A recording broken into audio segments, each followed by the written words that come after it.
Graça e paz, meus irmãos, tudo bem? O meu nome é Pedro, eu sou auxiliar pastoral do Ministério Cristo Centro, Jardim dos Eucaliptos, Caieiras. E hoje, mais uma noite do estudo da palavra.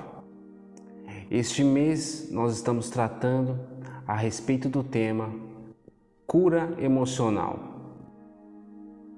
É um tema que promete ser um tema forte para esse mês, um tema valoroso para nós como igreja, de muitos assuntos delicados, mas de extrema importância, né? Para que a gente possa tratar como igreja. Eu queria convidar vocês a continuar aí curtindo, comentando, compartilhando aí o nosso conteúdo.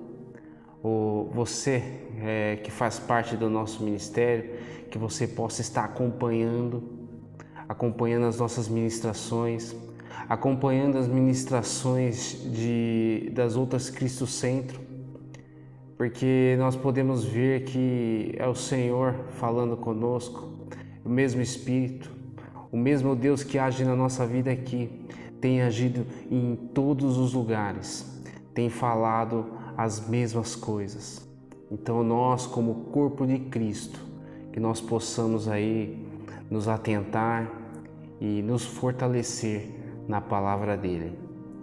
Eu agradeço você que tem curtido, que tem comentado, que tem compartilhado. Eu peço que você continue a fazer isto. Se você não tem feito, que você comece a fazer.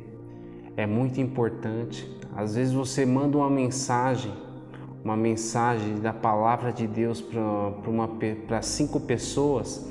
Dessas 5, se uma consegue que a semente seja plantada no teu coração, eu creio que já valeu muito a pena tudo isso. Então que você continue aí curtindo, comentando e compartilhando. Quero agradecer você também que tem dizimado, que tem ofertado, você que é membro desse ministério, né? Se você não é membro desse ministério, que você possa estar fazendo, abençoando a obra aí onde você é pastoreado. Mas se você sentir no teu coração, que você possa também usar esses canais e nos abençoar com uma oferta. Amém? E vamos seguir aqui no nosso tema.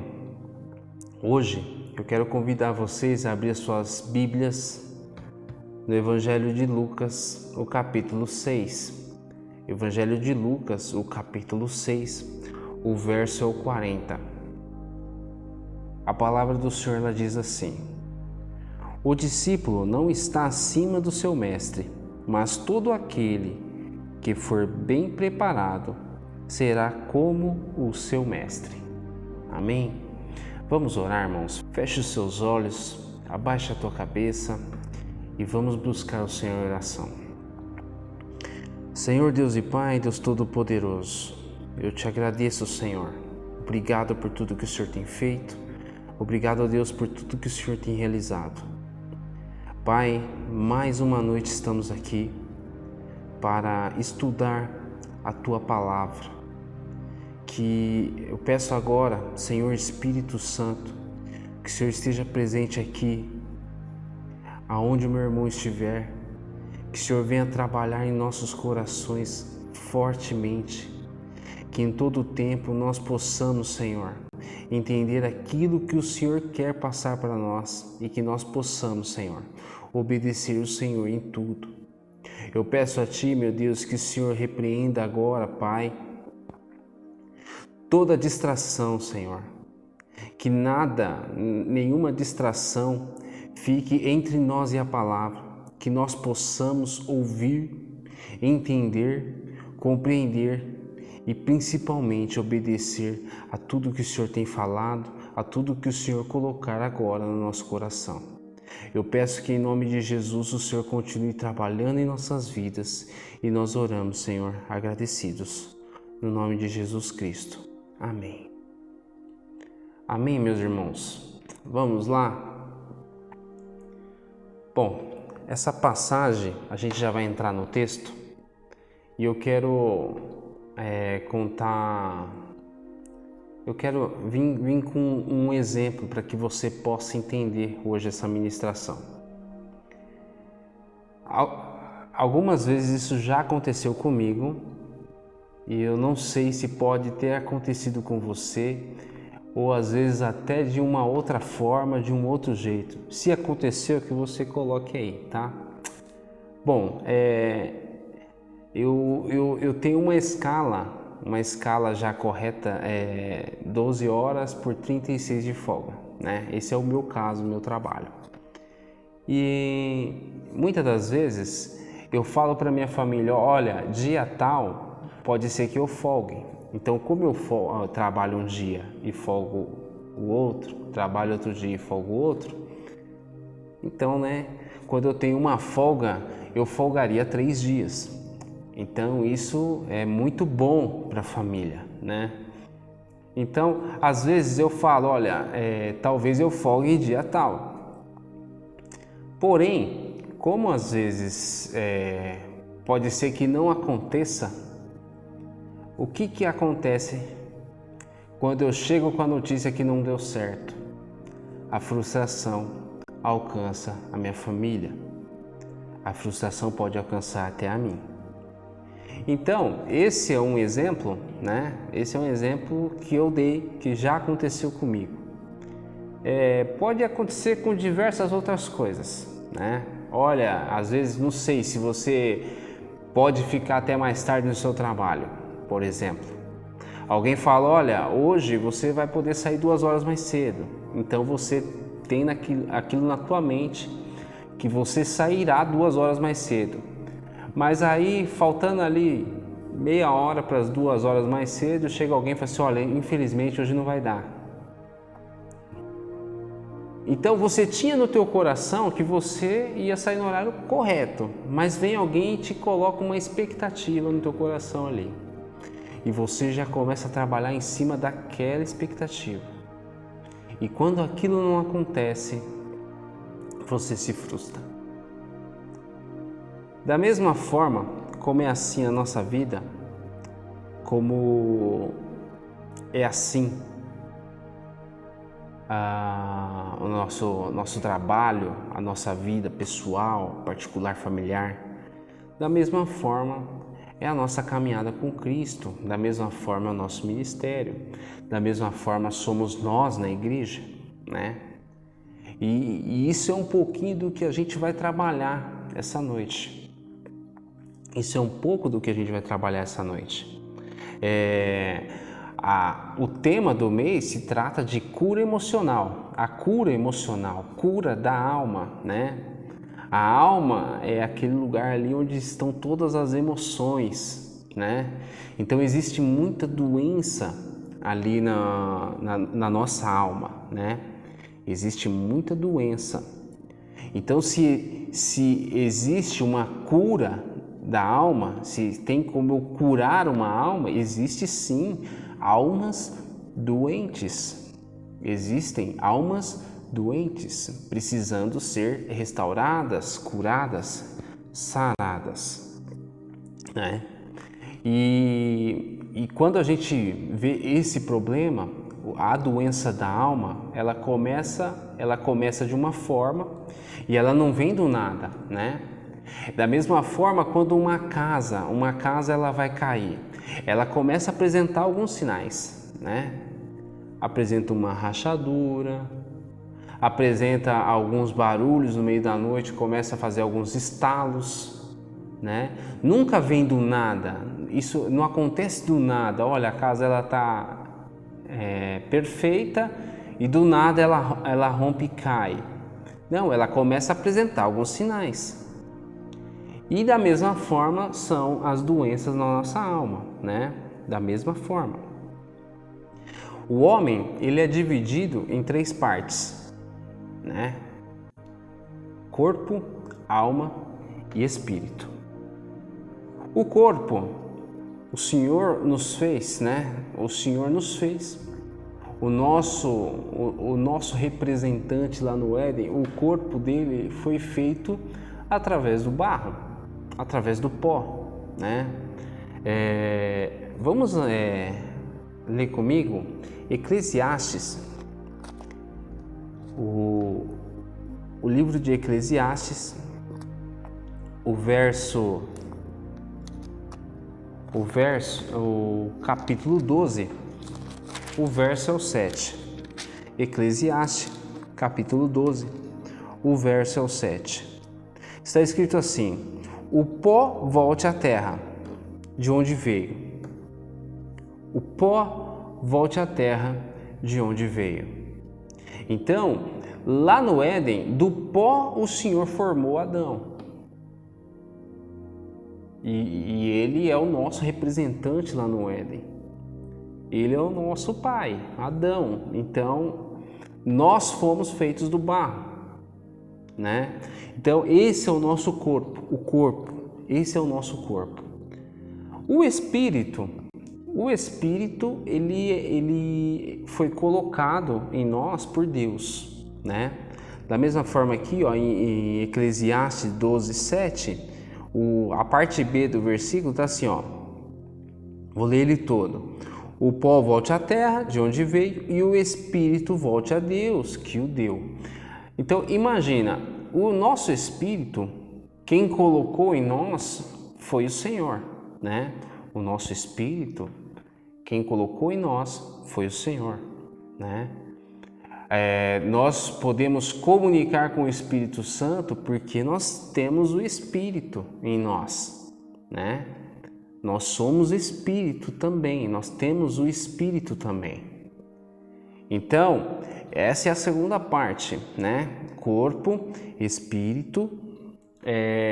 Uma outra parte, em Ezequiel 37, acompanhe aí comigo, no livro de Ezequiel, o capítulo é o 37, acompanhe comigo aí, Ezequiel, capítulo 37, o verso é o 9.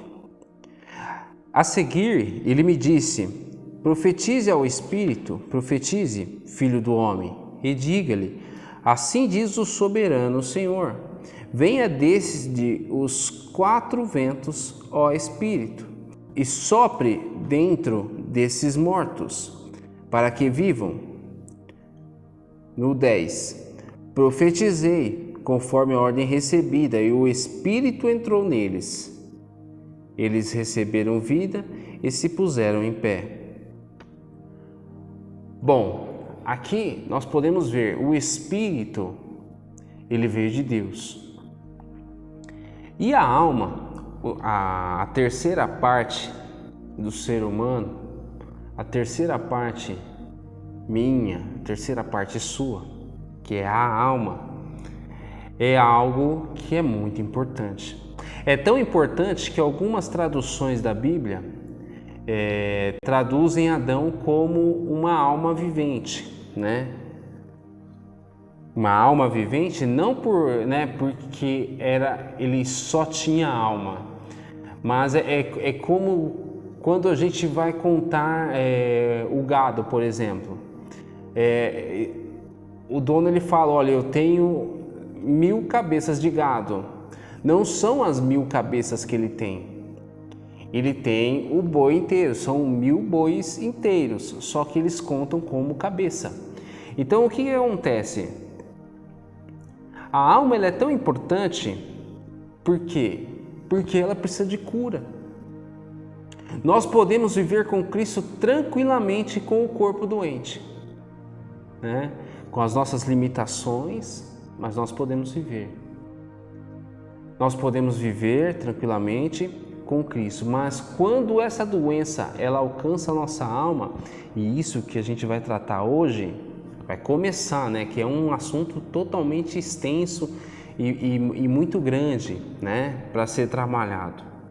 Então, eu só estou fazendo a diferenciação das 3 partes do nosso ser, né? O corpo, alma e espírito, para que você possa entender aonde que está o nosso problema. Quando a gente fala em cura emocional e cura da alma, aonde está o nosso problema, né? Ultimamente, temos visto muitas ministrações pregações, nós temos visto muita gente falar de muitas meias verdades. Como é isso, né? Meia verdade. Que falam sim algumas verdades, porém que não são toda a verdade, né? Que não são toda a verdade.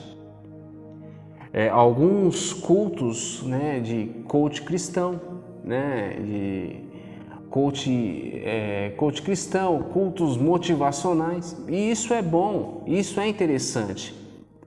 Porém, é uma linha onde a outra ponta, ela precisa também entender quem é o centro do nosso querer, quem tem que ser o centro do nosso querer. A igreja, ela vem sendo atacada por um humanismo onde o homem, ele tem se colocado no centro da vontade do Senhor.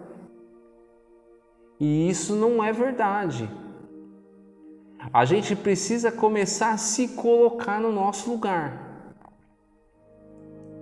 É ótimo eu ser motivado.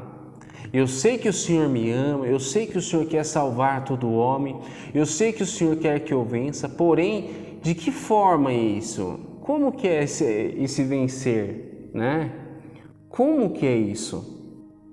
Porque a partir do momento que eu começo a falar e a outra ponta, às vezes você aí possa entender de uma forma onde, olha, eu não posso sofrer, eu não posso ter doença, eu não posso passar por necessidade.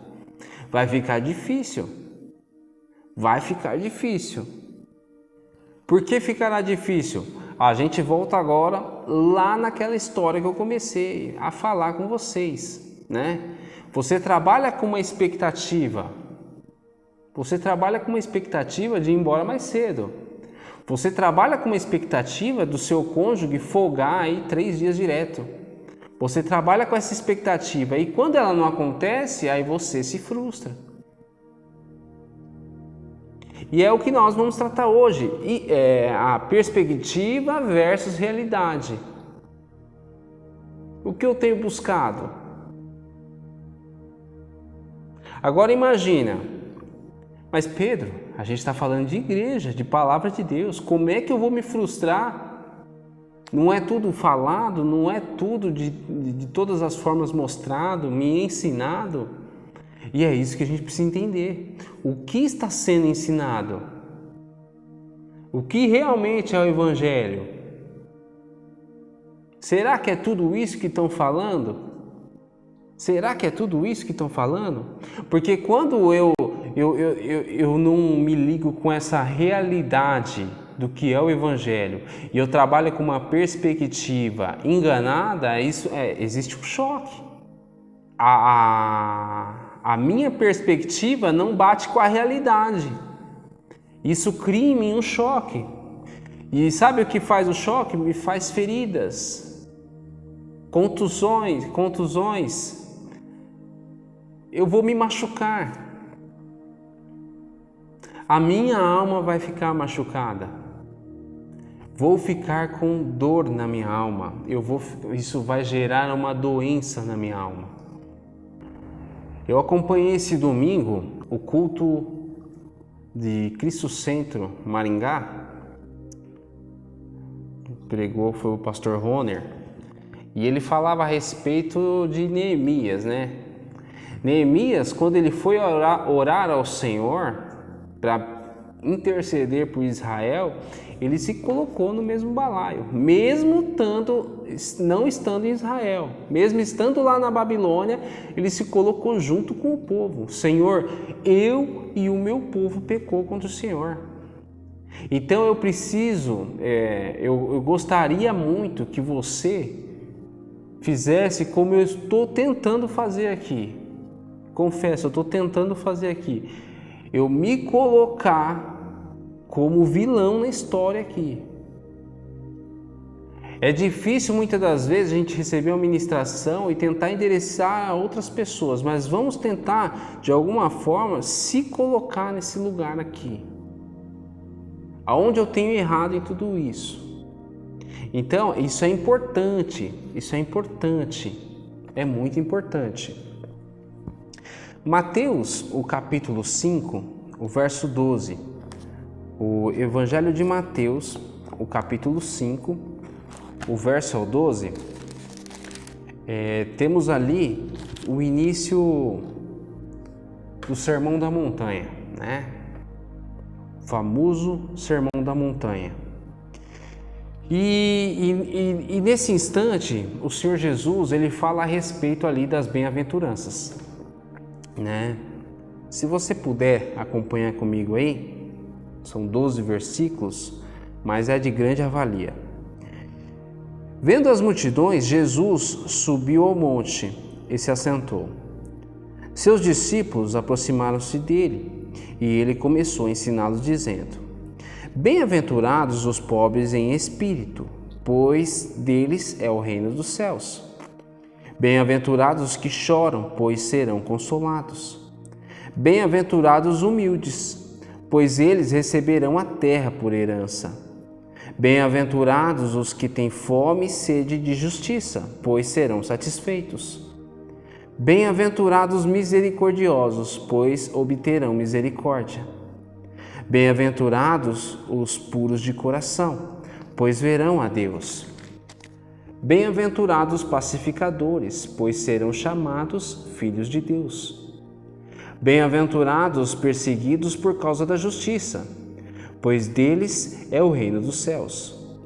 Bem-aventurados serão vocês, quando por minha causa os insultarem, os perseguirem e levantarem todo tipo de calúnia contra vocês. Alegrem-se e se regozijem, porque grande é a sua recompensa nos céus, pois da mesma forma perseguiram os profetas que viveram antes de vocês. Meus irmãos, olha que coisa importante, né? Aqui o Senhor fala das bem-aventuranças. Bem-aventuranças, a tradução grega fala que é felizes, né? Felizes vocês se, felizes serão se. Essa é a tradução no grego, né? Muito felizes vocês serão. E é interessante que as bem-aventuranças aqui, elas são 9. São 9. Então vejam só. 4 sofrimentos e 5 características. Disso se trata as bem-aventuranças. São 9, né?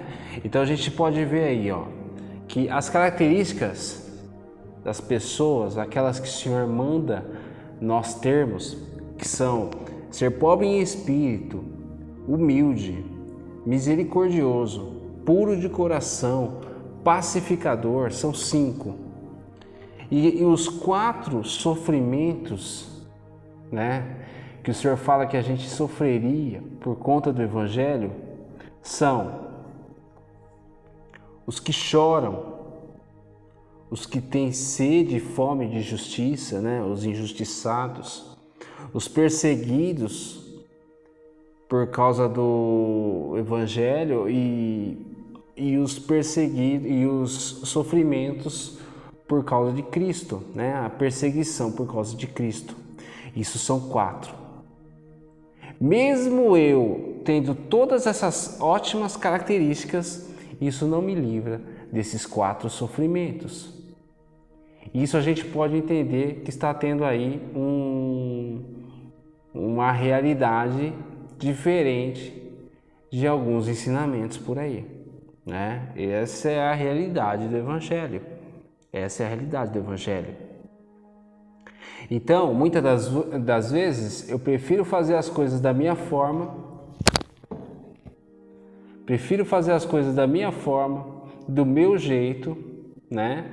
Mesmo eu abrindo mão de ser bem-aventurado. E o que é ser bem-aventurado? É ser feliz, né? Então eu abro mão de ser feliz por aquilo que eu acho certo ali no momento, né? Por fazer a justiça eu mesmo ali no momento. Então eu preciso entender que essa felicidade, ela vai fazer um bem enorme para minha alma, né? De fato, eu sou qualquer alma doente, ela é curada com felicidade. A felicidade que vem do Senhor, a bem-aventurança que vem do Senhor. Qualquer alma doente é curada com essa felicidade. Muitas das vezes eu acabo abrindo mão. Eu abro mão disso tudo, né? Mas eu tenho trocado tudo isso por quê? A palavra fala que eu tenho trocado por conta da minha própria vida, né?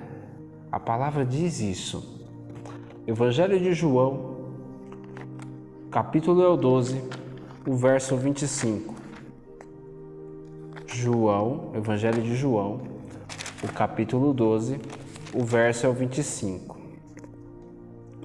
A palavra ela diz assim: aquele que ama a sua vida, a perderá, ao passo que aquele que odeia a sua vida neste mundo, a conservará para a vida eterna. É um pouco estranho, né? Mas é bem assim mesmo. Então, se eu amar a minha vida mais do que o Evangelho, eu vou perder. Mas, se eu amar mais o Evangelho do que a minha própria vida, eu vou conservar ela para a vida eterna. Mas, muitas das vezes eu tenho trocado. Eu tenho trocado a minha recompensa lá na vida eterna por um punhado de justiça injusta aqui. Uma justiça produzida por mim mesmo. Alguém injusto, né? E isso eu tenho trocado.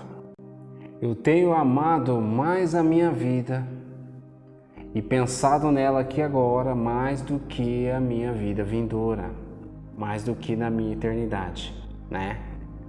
Daí eu continuo na igreja sem perdoar, eu continuo na igreja, eu não quero ser humilhado, eu continuo na igreja, eu não vou ceder para ninguém, eu sendo orgulhoso, eu continuo indo na igreja, eu continuo seguindo, continuo trabalhando, tudo dessa forma.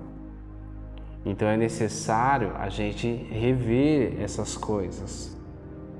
É necessário a gente rever essas coisas, né? Um mix de sentimento na minha alma, e a minha alma, ela tá ali, ela realmente, a minha alma, ela guarda sentimentos e ela é capaz de me levar a tomar decisões extremamente importantes por uma alma doente. Eu tomo decisões por conta de uma alma doente. Eu faço o que eu acho que é certo por conta de uma alma doente. Você entende? É realmente muito ruim, porque a minha alma é onde está ali os sentimentos e onde fica ali o ódio, a amargura, é onde fica ali a tristeza, meus pensamentos ruins, as paixões, né? É onde fica ali a minha vontade, aquele querer, né? Aquela vontade da carne, fica ali na minha alma. E se eu não trabalhar isso, se eu de alguma forma não procurar cura para essa doença, para essa enfermidade na minha alma, as coisas vão acabar mais ainda se complicando, né? Vão acabar mais ainda se complicando. Eu acompanhei uma ministração do pastor Luciano Subirá, é o nome do pastor, e ele ministrava a respeito. E ele citou uma ocasião, uma das irmãs de uma das igrejas que ele pastoreia, chegou para ele e falou assim: olha, pastor, eu estou saindo da igreja, meio chorosa. Ele falou: não, você pode sair, mas vamos conversar primeiro. E foi conversar com a irmã. O que está acontecendo? Por que você quer sair? Ela falou assim: olha, eu estou saindo porque essa igreja aqui não tem amor. Eu vou sair daqui porque aqui não tem amor. E o pastor ficou ali, né, pensativo e propôs algo para ela. Não, tudo bem, você pode sair, escolhe um outro lugar, mas para que casa você vai? Ele já conhecendo a irmã, já conhecendo a tua família, sabendo que lá também existiam diversos problemas, e a irmã não entendeu. Mas aí o que acontece? Ele falou: olha, como você está tendo problema aqui e você vai sair porque não tem amor, e isso foi o que você disse, mas como você tem problema na tua casa, então lá também não deve ter amor. E você vai para onde? Acabou que a irmã acabou ficando na casa dela e ficando na igreja, porque quis. Mas realmente o que mata a gente muitas das vezes é ter a opção, né? Ah, não tá bom aqui, eu vou embora, eu vou para minha casa, fazer minhas coisas. E isso que arrebenta com a gente muitas das vezes, é ter a opção. Porque quando eu tenho um problema em casa, eu não vou embora, porque eu não tenho opção de ir embora, eu preciso resolver o problema. Não dá para eu ir embora, não dá para eu abandonar minha família, largar minha família, trocar de família, não dá. Muitos tentam dessa forma e não conseguem. Mas se eu não tenho essa opção em casa, por que eu tenho que ter essa opção na igreja, por exemplo? O que me faz tentar mais e mais em casa e não me faz tentar mais e mais na igreja, por exemplo, no meu ministério, onde eu fui alcançado, onde hoje estou trabalhando? Por que isso não acontece? Então, ele faz também uma afirmação ali, ele fala: olha, eu vou fazer uma afirmação para vocês aqui. Eu vou fazer uma afirmação para vocês e eu prometo que eu vou desapontar vocês, eu prometo que eu vou decepcionar vocês. Eu e a minha liderança, com certeza a gente vai decepcionar vocês. E foi uma afirmação que ele fez a toda a igreja e constantemente ele faz. Por quê? Porque realmente é uma verdade. Porque a pessoa ela é imperfeita, ela sai de uma casa imperfeita, com familiares imperfeitos, chega numa igreja cheia de pessoas imperfeitas e quer ter momentos perfeitos, 100%, né? E o pior é que esses momentos perfeitos que a pessoa espera ter é olhando para pessoas imperfeitas, né? Porque quando nós estamos na igreja, quando nós estamos no nosso ministério, na tua congregação, eu tenho certeza, você olhando para Cristo, com certeza você não vai se decepcionar. Mas quando você vai na igreja ou faz algo por mim, para que eu veja ou para que eu retribua, com certeza eu vou decepcionar você. E é quando você vai desanimar, é quando você vai se frustrar. Você vem com uma perspectiva de trabalhar ou fazer algo legal para mim. Eu tenho certeza, um dia eu vou decepcionar você e você vai ficar frustrado. Da mesma forma, se eu pensar em fazer qualquer coisa para você, por você, eu tenho certeza que você vai também me decepcionar. E se eu tiver com essa mentalidade, eu vou me frustrar. Então, muitas das vezes, a perspectiva nossa tem, em todo o tempo, nos atrapalhado. Por quê? Porque é uma perspectiva falsa, que se choca com uma realidade que é totalmente diferente. A nossa realidade. Então, nós fazemos parte do Ministério Cristo Centro E a visão cristocêntrica é o quê? Uma visão cristocêntrica, né? Cristo, o centro de todas as coisas, e não é o homem. Não é o homem. O Senhor é o centro de todas as coisas, o centro do nosso querer. Essa é a visão cristocêntrica. Essa que tem que ser a visão da igreja, sendo o Senhor como o centro de todas as coisas. A gente vem sendo atacado por algumas visões humanistas, onde tenta colocar o homem como o centro de todas as coisas, e não é assim. Não é assim, e quando isso acontece, a gente acaba se frustrando. Por quê? Porque isso não é uma verdade. Isso não é uma verdade. Então, é interessantíssimo que a gente entenda que vamos sim sofrer, vamos sim nos humilhar, vamos sim muitas das vezes chorar, ser às vezes perseguido, mas se a gente estiver olhando para aquele que é perfeito, nós vamos continuar. Nós vamos seguir e vamos aí ser bem-aventurados. Eu não falo como alguém que é perfeito, eu acabei de afirmar isso aqui. Somos imperfeitos, mas servimos aquele que é perfeito. Baixa a tua cabeça, fecha os teus olhos, que você possa ter um tempo com o Senhor nesse momento. Eu vou ler uma passagem que você pode acompanhar depois, tá?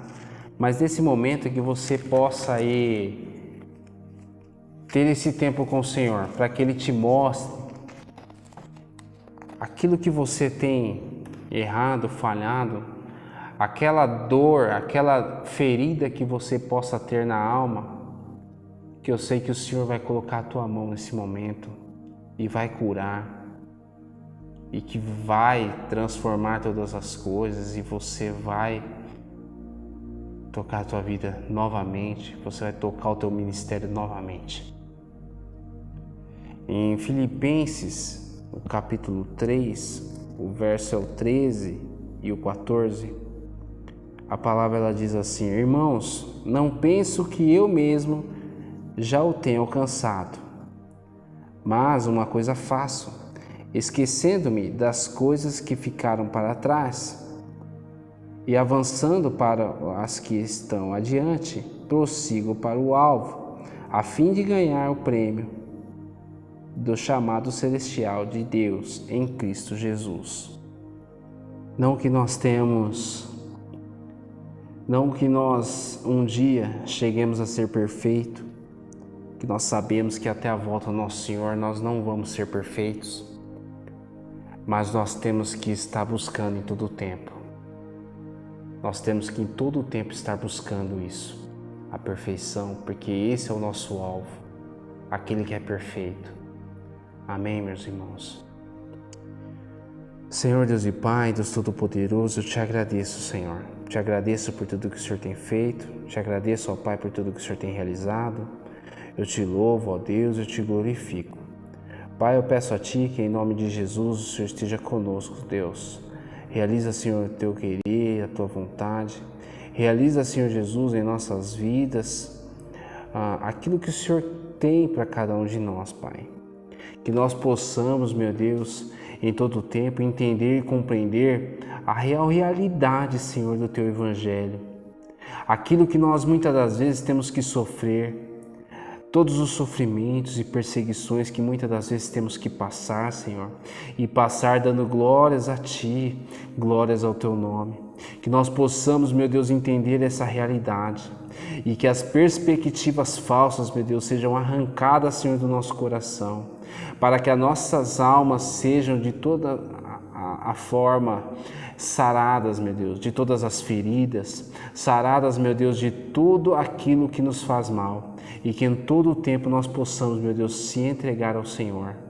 Em nome de Jesus Cristo eu oro. Amém, Senhor. Amém. Amém, meus irmãos. Obrigado por estar aí acompanhando até agora.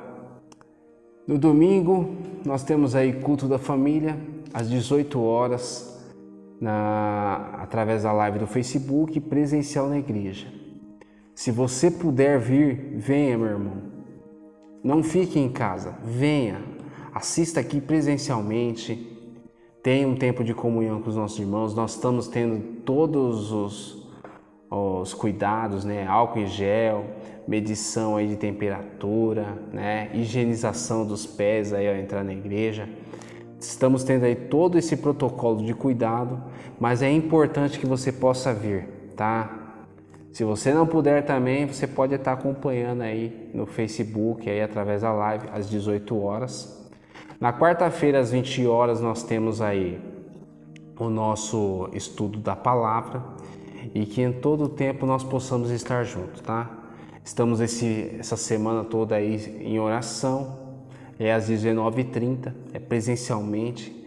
Pode vir aí na igreja, nós temos aí coisas maravilhosas aí, clamando ao Senhor por assuntos poderosos, coisas que nós, como corpo de Cristo, estamos precisando muito, orando pela família, né? Orando por toda a nossa família, por novos convertidos, que você possa estar vindo aí presencialmente, tá?